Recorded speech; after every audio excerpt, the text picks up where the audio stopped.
야제 전부도 님이죠. 너는 뭐는 전부 나게다 나그러다 간산도 실물도 tumbato jejanla ki shomsar nishan rawar zer nishan gamsa jawar tu jishan yalaman jime banzo jala soran gongje toban por shinji lo gongje toban por shinji lo gongje toban por shinji lo. Profound and subtle Dharma is rarely encountered in eons. Now we hear and follow it. May we realize the Tathagata's meaning. To liberate beings, please generate bodhicitta before teaching. Now we will discuss the Shurangama Sutra. Today, we should be discussing the 8th topic, Visual Awareness is Non-Dual, discussing this topic. This topic of non-dual visual awareness also has some similarities with the previous content in some aspects. The visual awareness here mainly refers to seeing our true nature.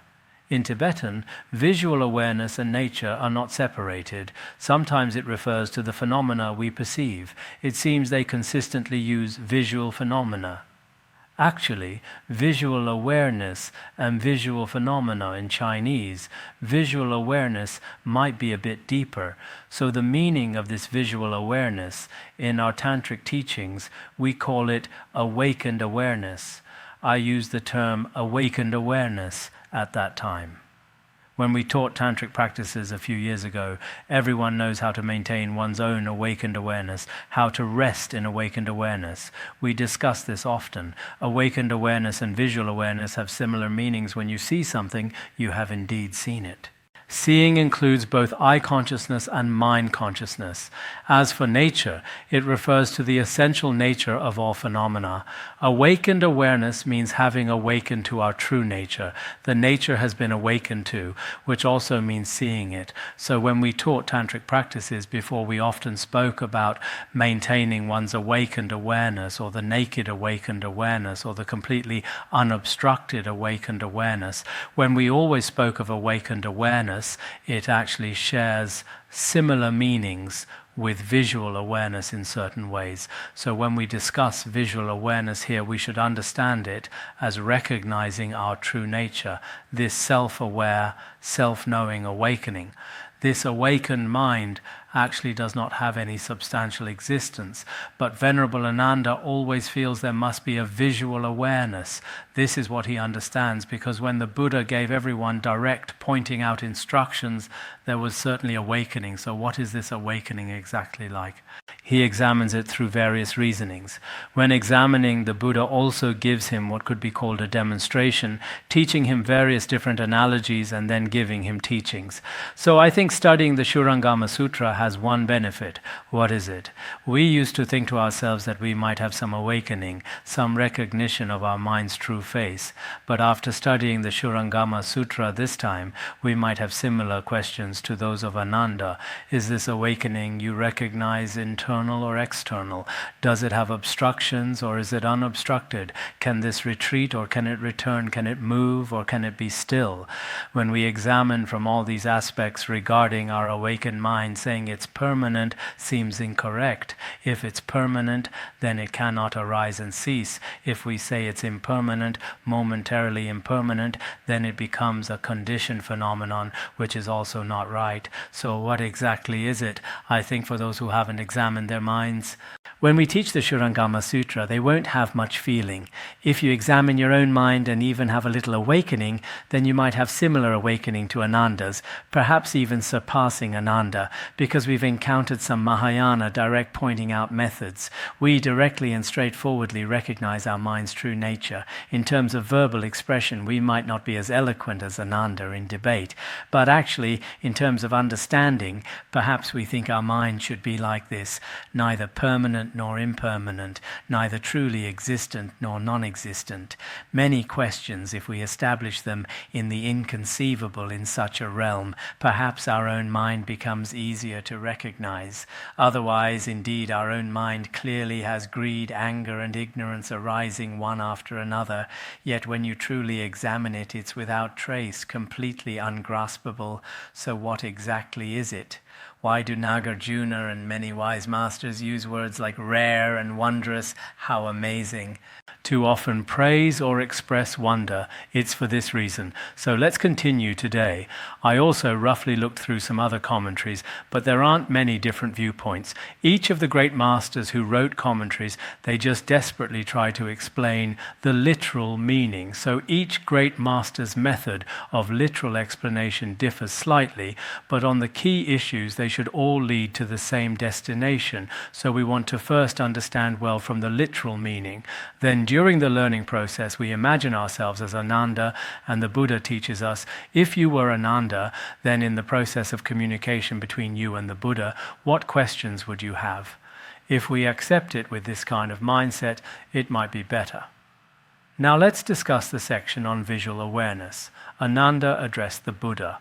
World-honored one, if this seeing essence is certainly my wondrous nature, now this wondrous nature appears before me, the seeing must be my true self. What then are my body and mind? First, Ananda has many doubts here. Ananda first expresses his doubts before the Buddha. After expressing them, these doubts of his can the Buddha compassionately teach to resolve my confusion? This is his meaning. Ananda continues addressing the Buddha, world-honored one, if my present seeing essence. Actually here, the translator for the beauty of the language sometimes says seeing essence, sometimes visual nature, sometimes bright and perfect, sometimes says various different terms. Actually, they all refer to this clear visual awareness, whether visual awareness or awakened awareness. So my present visual awareness or my highest luminous unconditioned realization must be my wondrous nature. This must certainly be my most rare and wonderful visual awareness. Now this wondrous nature appears before me. This is very key. My present wondrous visual awareness appears before me in my presence, in my present moment. This means he believes he already had awakening at that time. Having awakening, he tells the Buddha, I now have this very rare, precious, luminous, wondrous, exquisite kind of realization. Actually, in my present moment, many of us might also think to ourselves, oh, my present visual awareness is my present moment. My present is the awakened awareness I now recognize many, including some direct pointings in our Tantric teachings. Don't think of the future. Don't dwell on the past. How is this present mind's essence right now? This is your original awakened awareness. What's taught in the Platform Sutra is basically the same. The seeing must be my true self. This visual awareness must certainly be my true mind. What then are my body and mind? In that case, what exactly is my body and mind comprised of the 5 aggregates? He feels he already has awakening in the present moment. Having awakening then, what about our contaminated body and mind of the 5 aggregates? What are they exactly? It seems for him they don't have much relationship. Then he continues, while my present body and mind have distinct functions, that seeing has no distinctions regarding my body.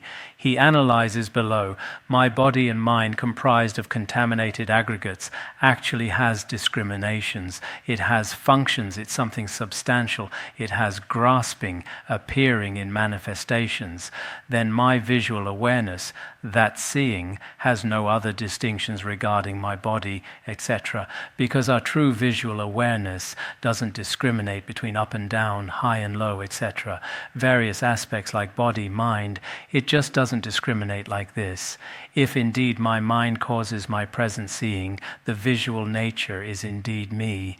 He says, if my present mind enables me to see today my original mind through my own examination, I now have recognized my own mind, then the visual nature is indeed me. This is my original face.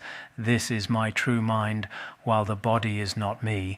At that time, the so-called body, external things, are not me. Didn't we discuss before that external things are not yours, so this is not me? But this me is understood. He believes his visual awareness should be a very excellent kind of visual awareness. But this visual awareness, if I'm truly like this, there's still a worry. What worry? How is this different from what the Tathagata previously challenged? Objects can see me.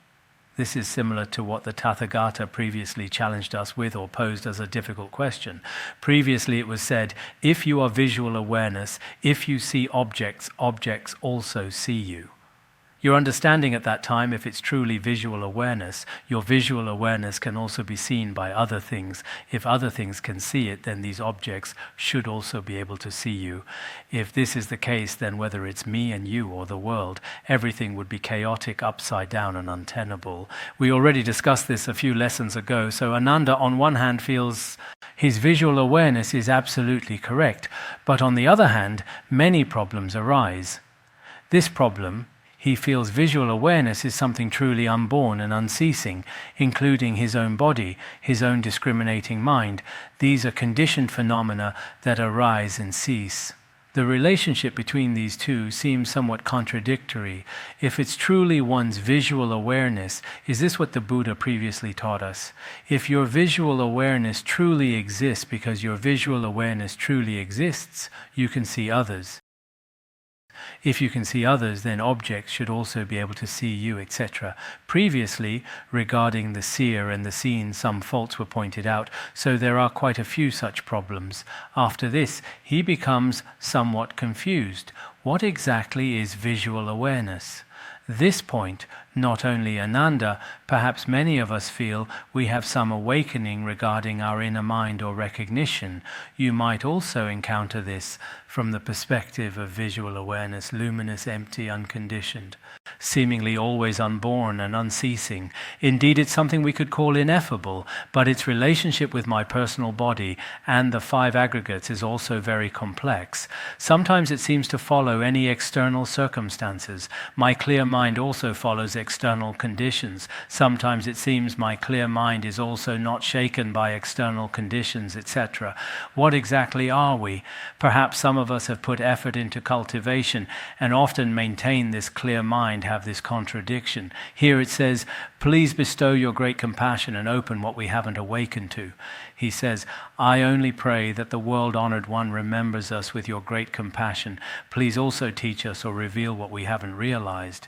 Can the Buddha teach us or explain and clarify for us this part of the content? We don't understand this part. We haven't awakened to. Can you explain it to me? What is mainly discussed here? It discusses Ananda's question regarding Ananda's question. It seems there are two aspects below. One is the Buddha asking Ananda, based on what he sees and knows in real life, combining them to let him analyze for himself. Then the Buddha questions Ananda. Then Ananda responds to the Buddha. After that, the Buddha confirms for him. In today's content, we're discussing there are these two levels of content. One is refuting the existence aspect. One is refuting the non-existence aspect.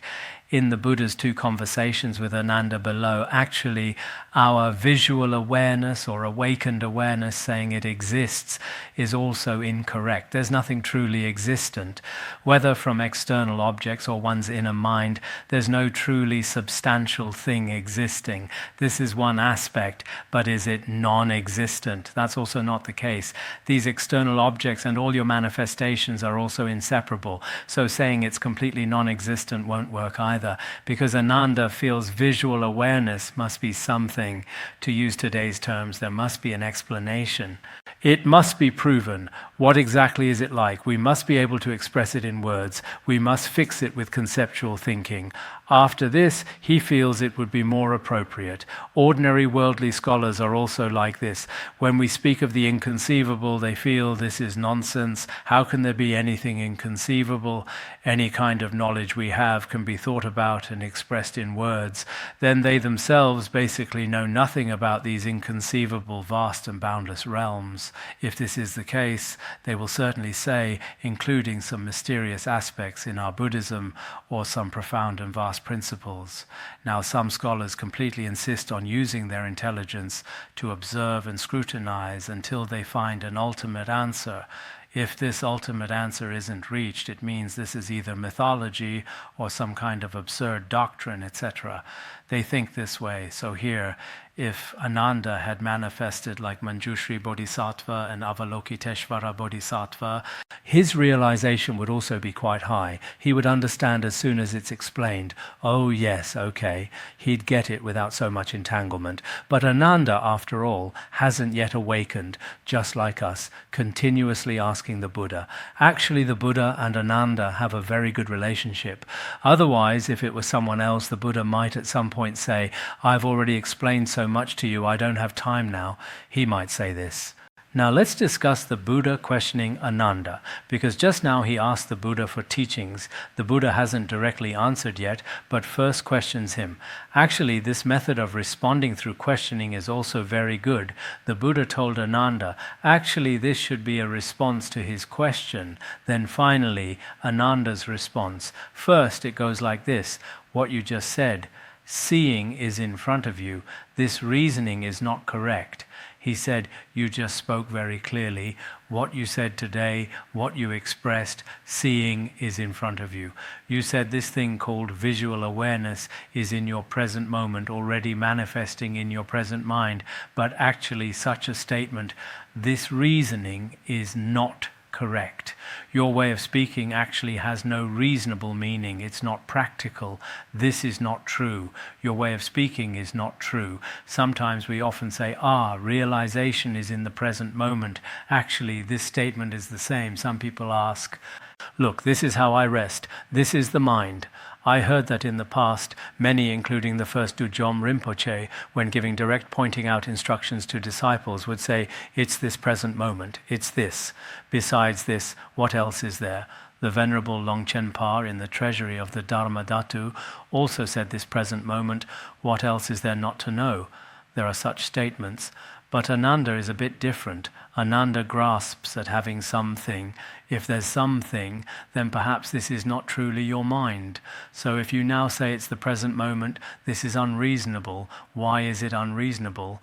If it were truly in front of you and you truly see it, then this seeing essence would have location and direction, not without indication. He said, if you say it's in front of you, then actually, if it's in front of you, you truly have this kind of seer.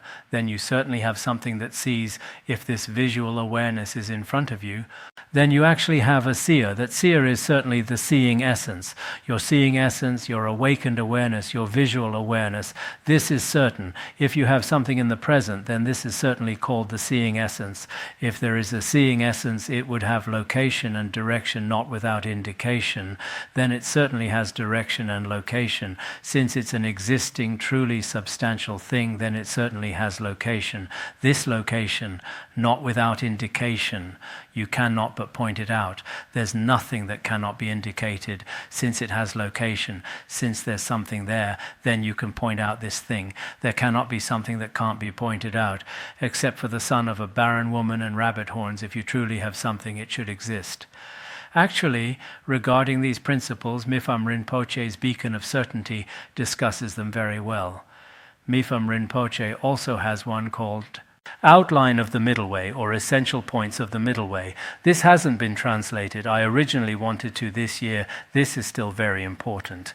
Last year, Khenpo Tsultrim Lodro kept saying, could this be translated? Actually, Khenpo Tsultrim Lodro, regarding my translation work, supports it quite well. Often it's translate this, translate that. Indeed, in some matters, I quite admire him. On one hand, he doesn't have much jealousy. Generally speaking, any person in the same field, two tofu sellers are mutually competitive watermelon sellers too. Many worldly situations are like this. Markets are like this. But Khenpo often asks me to translate. Sometimes he sends things over today too. I don't know what he's working on lately. One moment it's the Abhidharma Kosha. Another moment it's the luminous essence. Perhaps he's organizing some of his previous teachings, I guess. I heard this is the case. He kept mentioning including the Ratnagotra Vibhaga. the Mahayana Avatara. I didn't let him know, because sometimes he's not particularly keen on Tantric teachings. I translated it privately by myself. He's quite interested in bodhicitta teachings. Also that work by Mipham Rinpoche, he asked me to. The other day I had Yuan Shu look for some books, but there's no time now. We'll see later if there's opportunity. Here it also discusses many of Mipham Rinpoche's pith instructions, like the beacon of certainty. Regarding the mind, everyone knows mind has no color or shape. There's nothing substantial to establish everyone knows this, but the true nature of mind many people indeed don't know. So many of us practitioners encounter the same problem as Ananda, those of us here, regarding this mind any matter. If we haven't put effort into the mind, truly everything becomes perhaps just textual things. Why do I have you read the A Guide to the Words of My Perfect Teacher? The A Guide to the Words of My Perfect Teacher. Every word and sentence speaks directly. For example, how to distinguish wholesome and unwholesome mind, the essence of all minds. And each sentence, when you vow, I must do such and such, each sentence has a very powerful method to counteract one's own afflictions. Of course, every great master's treatises and pith instructions are all extremely excellent, but some, in their methods and approaches, like some teachers might not scold so obviously, but some speak extremely clearly and directly. Here also what we're discussing. The Buddha said, if you now enter into the seeing essence, then this seeing essence is certainly something truly existent. If it's truly existent, it has location. If it has location, then it's impossible that you can't point it out. Go ahead and point it out. What exactly is your visual awareness like? He pressured Ananda to this extent. If you have visual awareness, what exactly is this visual awareness of yours like? Does it have location or what? Then below he begins to discuss with him together. Now let us sit together in Jetavana Grove, Jetavana Vihara, then observe throughout the forest streams and halls, up to the sun and moon facing the Ganges river. Then he said, you should point it out. Next he says, we too can sit together in Jetavana garden, Jetavana Vihara, to that place. Then we can observe extensively. We can universally view what?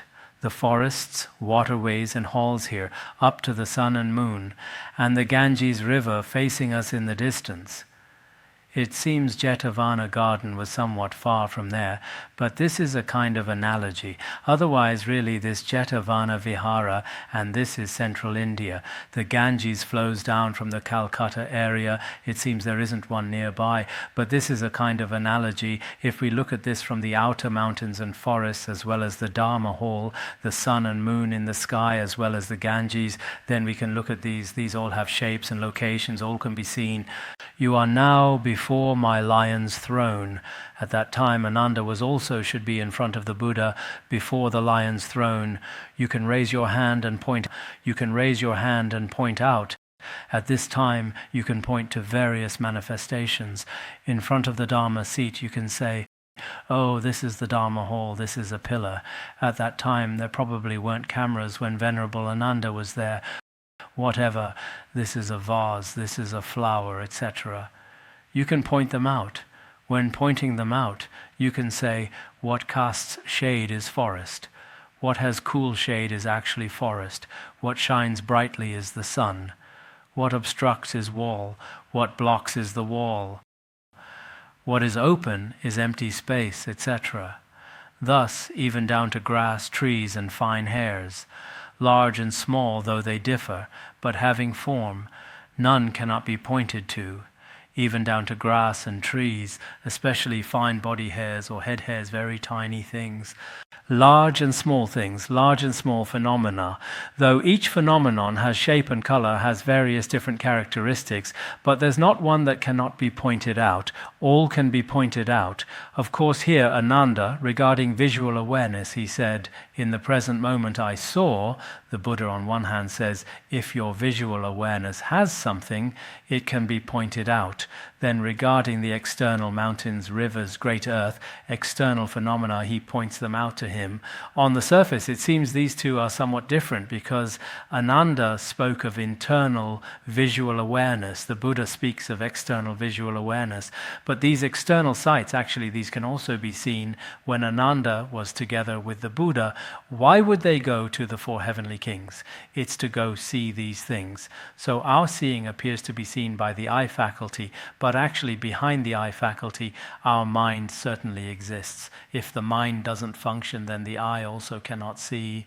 So you could say ultimately it's also the mind that sees the Jetavana Vihara mentioned earlier, the Ganges, sun and moon. When you raise your finger to point this, then your mind must also follow this. If your mind also follows each phenomenon, then you must also speak of seeing in this way, large and small, all of them, none cannot be pointed out. This is possible. If you must see that seeing now in front of you, you should with your hand definitively point out what is the seeing. If what you just saw constitutes seeing, and you yourself say your so-called visual awareness is in your present moment in front of you, if this is the case, you should use your finger to definitively point out, at this time, where exactly is your present seeing. Sometimes in our Tantric teachings we also often have, look, where is space? Look, where is the front? Look, where is the east? Look, where is the west? Generally in our 4 heart drops empowerments.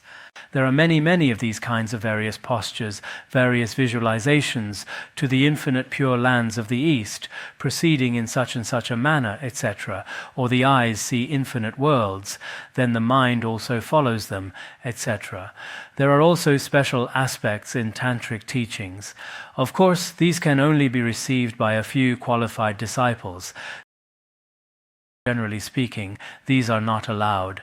So here, Ananda, since you say it's your present moment, then I tell you whether you see the outer mountains, rivers and great earth, whether distant or near, these are all before your eyes. In that case, what exactly does your seeing refer to?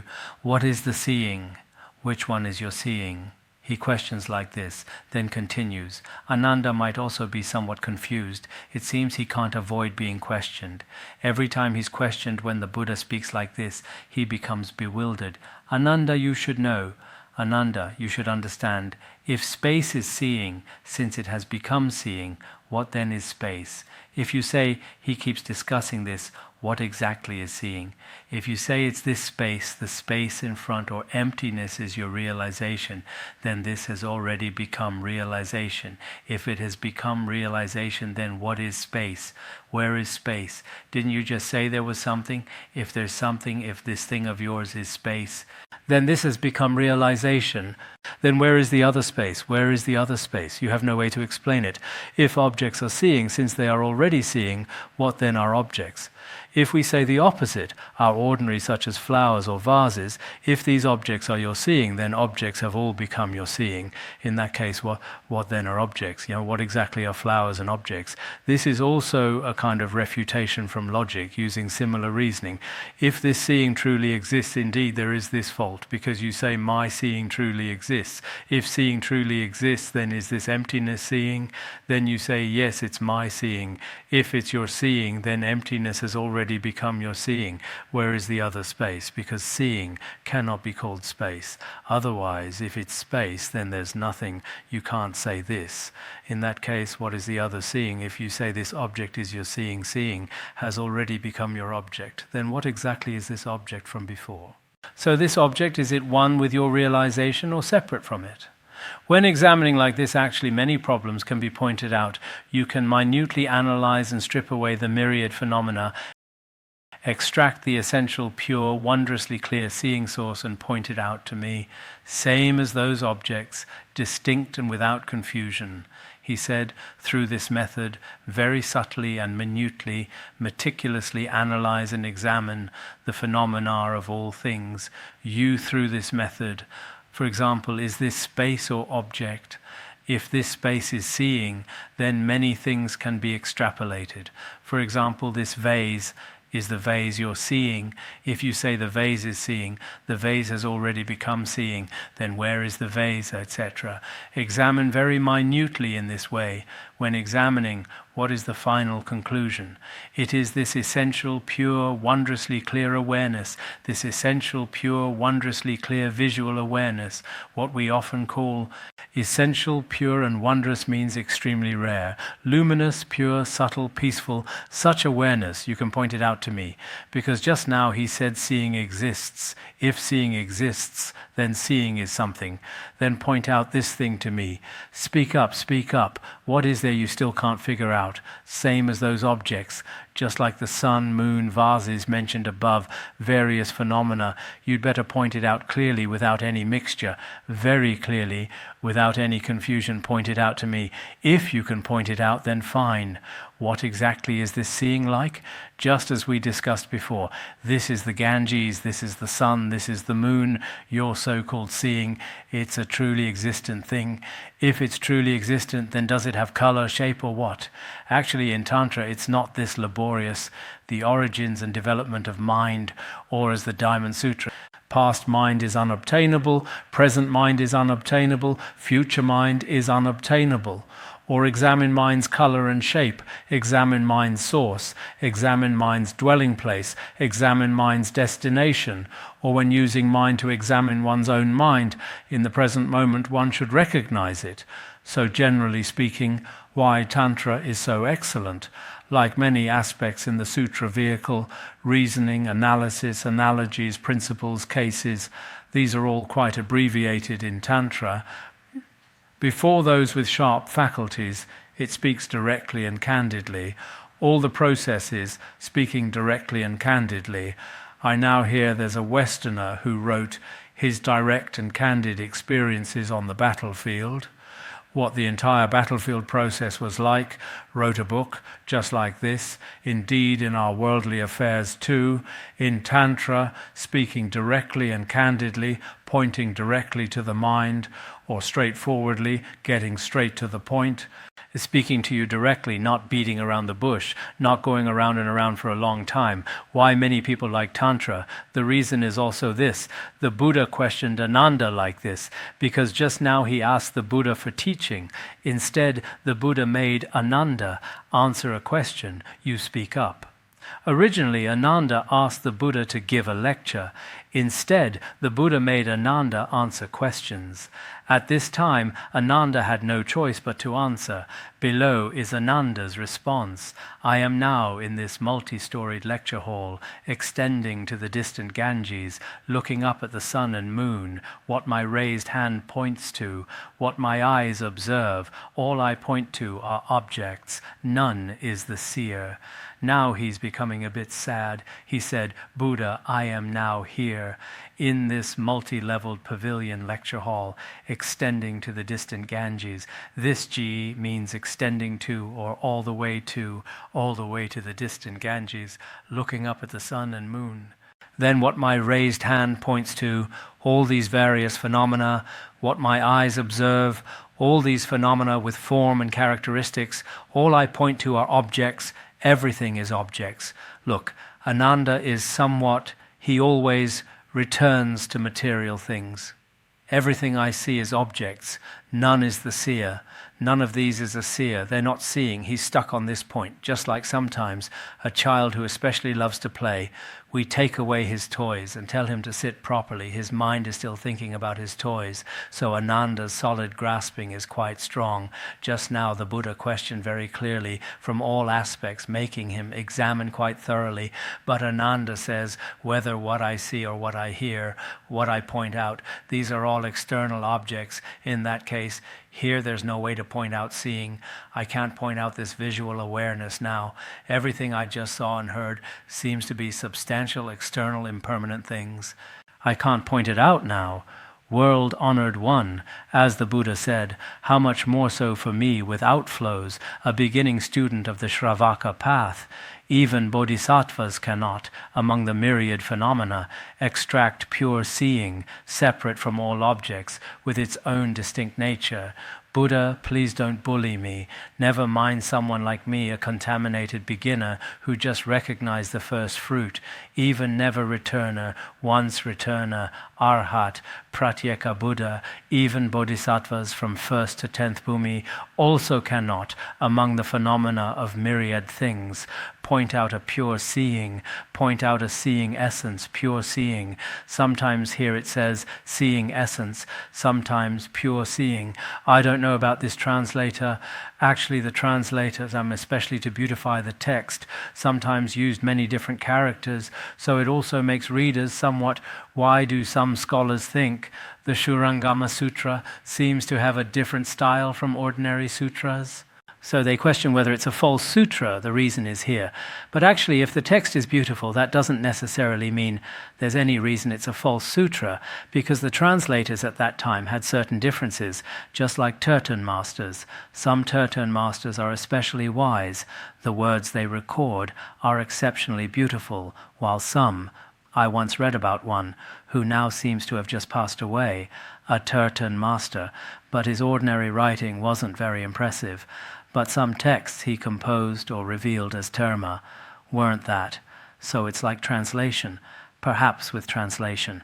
For example, if my literary style is good, if I translate Chinese into Tibetan, the text will be very beautiful. Or if I translate Tibetan into Chinese, the text will be very beautiful. But if my literary style is not very good, perhaps there's no difference in meaning, but in wording there might be certain differences. So generally, whether the text is beautiful or not also depends greatly on the translator. But in our Tibetan tradition, the translation of the Tripitaka and treatises required unified standards and unified literary style.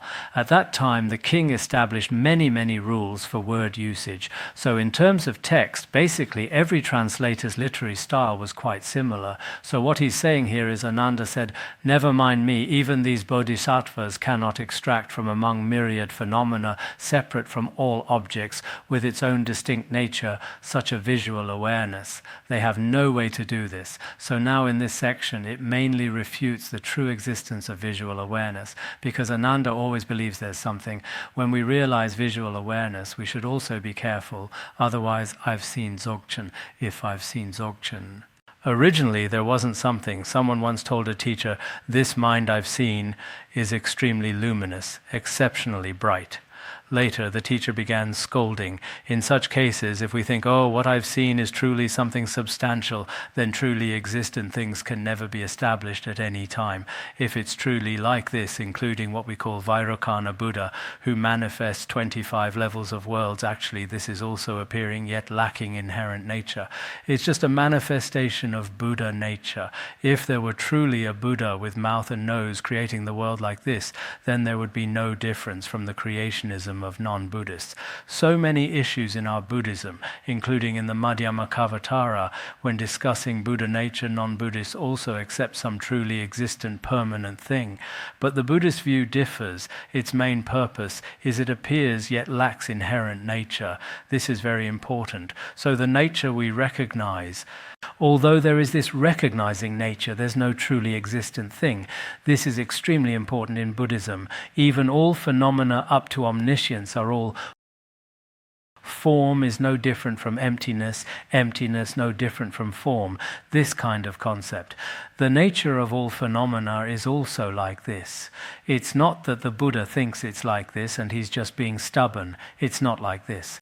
The nature of all phenomena has never been established, so this issue is very important. Why Ananda always grasps at objects, the reason is here.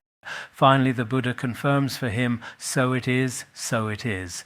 The Buddha said, yes, yes, yes. Now you already understand. There are no truly existent things. This is a kind of praise and recognition for Ananda. Then next, just now, visual awareness had no truly existent things. But visual awareness also doesn't have non-existent things. Below we refute this problem, so the first part refuted existence, the latter refutes non-existence. Because existence and non-existence are also the main obstacles in visual awareness, the main hindrance. The Buddha again told Ananda, this also questions Ananda. Ananda responds, then the Buddha confirms, also 3 levels of content. The Buddha again told Ananda, as you said, there is no seeing essence. Look, just now he said there was a seeing essence. Now he says there's nothing. Never mind me. Even bodhisattvas can't find it. So Ananda is also quite good at debate. Just now he clearly knew there was something, this is my thing. Now he again says, as you said, there is no seeing essence, separate from all objects with its own distinct nature. A visual awareness separate from all objects fundamentally doesn't exist. The Buddha told Ananda, you said so yourself in that case. Then what you point to among these objects, there is no seer, as you yourself said, among all the mountains, rivers, great earth, among these there is no seer, so there's no visual awareness. Is it that among all mountains, rivers, and great earth there's no visual awareness? Because you just said there wasn't. Is this visual awareness non-existent? Among all objects, is there no seer? Then he tells you again, now I tell you again, you and the Tathagata sit in Jetavana Grove. Further observe the gardens, even to sun and moon, various different phenomena. There must be no seeing essence, as you pointed out. He said, now I want to continue telling you. You and I again begin to sit in the gardens of Jetavana Vihara. We can observe these gardens even to sun and moon, and the Dharma halls, the Ganges, and various different phenomena. In that case, is there no seeing essence? As you just pointed out. Look, just now you said there wasn't any. Just before you said there wasn't any anywhere. Never mind me, even bodhisattvas can't see. Something of visual awareness now can't see it. So is it that in the gardens where we two just dwelled, all of these, do you think, according to what you said, as you pointed out, well, there must be no seeing essence, no visual awareness, no awakened awareness. Is that right?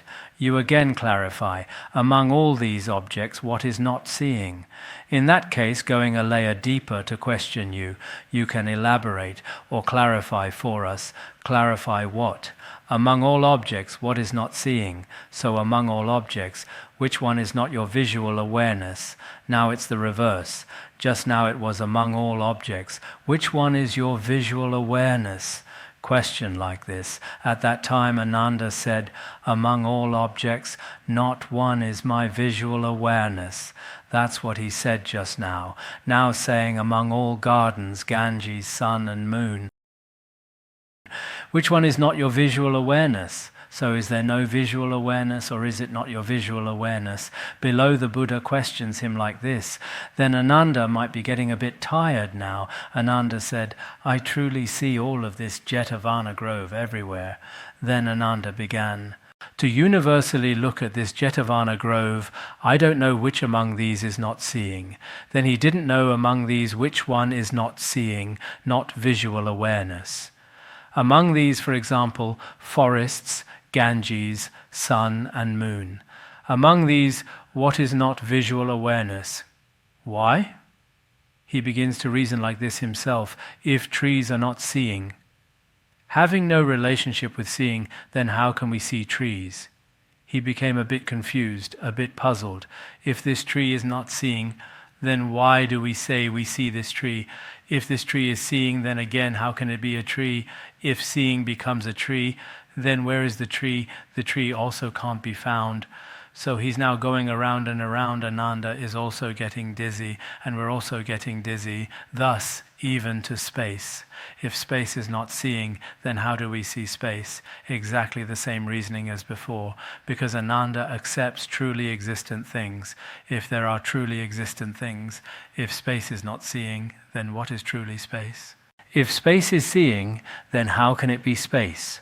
This method of examination is exactly the same as before. I again contemplate among the myriad phenomena, minutely discovering none is not a seer, none is not a seer. In that case, when he wants to examine among all phenomena, actually if this is not a seer, it also can't be explained clearly. There are no non-seers, none is not a seer. Actually, if it had no relationship with seers at all, that also doesn't make sense. There's a text called Direct Pointing to the Shurangama Sutra. In Direct Pointing to the Shurangama Sutra, it says, Worldly present appearances are also like dream visions, truly no other matter. All worldly appearances are like dreams, there's nothing truly existent here. By the same principle, at that time Ananda, regarding all phenomena, indeed saying they don't exist, won't work. It seems like trees and space. These seeings are intimately related. If we say they exist, they can't be found. At this time, he refutes attachment to non-existence. Just now should have been refuting attachment to existence, and now it's refuting non-existence. It's also not nothing. If we say there are no truly existent things, both existence and non-existence can be spoken of. At this time, the Buddha has already confirmed, yes, now you're being more reasonable. So it is, so it is. At this time, the Buddha below comforts everyone, because at this time, thus the great assembly, those who were not beyond learning, hearing the Buddha's words, were bewildered, not knowing the beginning or end of this meaning. For a time they were alarmed and lost what they had relied upon. At this time, among all the great assembly, those not beyond learning, some Hinayana Arhats are beyond learning, and Mahayana Buddhas are beyond learning. Except for those beyond learning, everyone, after hearing the Buddha's words during the dialogue between him and Ananda, everyone was bewildered and unknowing, everyone was completely confused, no longer knowing what this ultimately was like, what the ultimate meaning was. For a time, in one moment, everyone was extremely alarmed or caught off guard, no longer knowing what to do. Everyone didn't know what they should do, because the Buddha taught saying exists is also wrong, saying doesn't exist is also wrong. But indeed, when the Buddha teaches something so excellent, everyone is in a state of bewilderment. At this time, the Tathagata knew their spirits were disturbed and shaken. That is to say, their entire mood and emotions became rather inconsistent. Everyone was extremely alarmed. Then the Buddha's heart gave rise to compassion and pity for them, comforting Ananda and the great assembly. Then the Buddha began to comfort the great assembly and also comfort Venerable Ananda. Good men, the king of highest Dharma speaks truly, as it truly is, without deception or falsehood. Then the Buddha told the great assembly, the Buddha, the king of highest Dharma. The Tathagata is a truth speaker, reality speaker, suchness speaker, non-deceptive speaker, non-different speaker. The Diamond Sutra and many sutras speak of the Tathagata as 5 types of speech characteristics. In other commentaries there are also many different explanations. I won't elaborate here. The Tathagata is such a speaker of true words, fundamentally not like the Maskar. Maskaras is one of the 6 non-Buddhist teachers, 4 kinds of immortality. 4 kinds of immortality means 4 kinds of uncertainty. The Shurangama Sutra finger palm commentary also says, for example, neither change nor permanence, neither birth nor cessation, neither existence nor non-existence, neither increase nor decrease. What we often say is no birth, no cessation, no coming, no going, no increase, no decrease, basically the same, but we mean in the ultimate sense, none of these exist. But the non-Buddhists might say it might change, it might be permanent, it might arise, it might cease. They're all uncertain, these 4 viewpoints. These 4 viewpoints create confused debates because non-Buddhists don't distinguish ultimate and conventional. Generally, their uncertainty completely disturbs and confuses all doctrinal teachings, fundamentally not like the 4 uncertainties of non-Buddhists, disturbing the teachings. And you should also contemplate earnestly.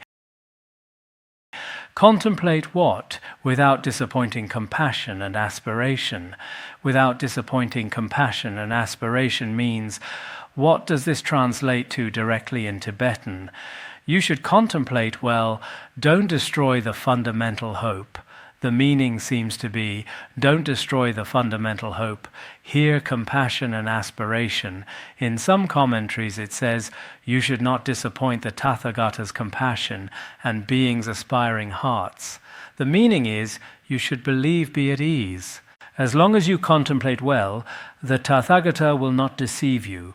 Beings will not be deceived. You will definitely achieve excellent results. The Buddha finally comforts these beings. You should not worry. Venerable Ananda will certainly make progress in his awakening. That's roughly the meaning. Today's teaching ends here.